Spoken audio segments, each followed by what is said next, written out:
जब बंदा मोमिन वुजू करता है, कुल्ली करता है, मुंह के सारे गुनाह अल्लाह खत्म कर देता है।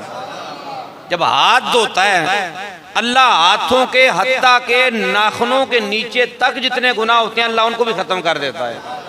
जब बंदा मोमिन चेहरा धोता है, उसके चेहरे के सारे गुनाह अल्लाह खत्म कर देता है। जब बंदा मोमिन चौथाई सर का मसा करता है, अल्लाह सर के सारे गुनाह खत्म कर देता है। ताकि फरमाया बालों की जड़ों के नीचे तक जितने गुनाह होते हैं अल्लाह उनको भी, बोलिए बोलिए, अल्लाह उनको भी खत्म कर देता है। आका फरमाते हैं कि जब बंदा मोमिन पाँव धोता है वुजू में, अल्लाह पाँव के सारे गुनाहों को ख़त्म कर देता है। और मेरे करीम आका सैयद कौनैन सल्लल्लाहु ताला अलैहि वसल्लम ने इरशाद फरमाया, मिशकात शरीफ सफ़ा नंबर 40 है, सरकार फरमाते हैं मिफ्ताहुस सलात तहूर, फरमाया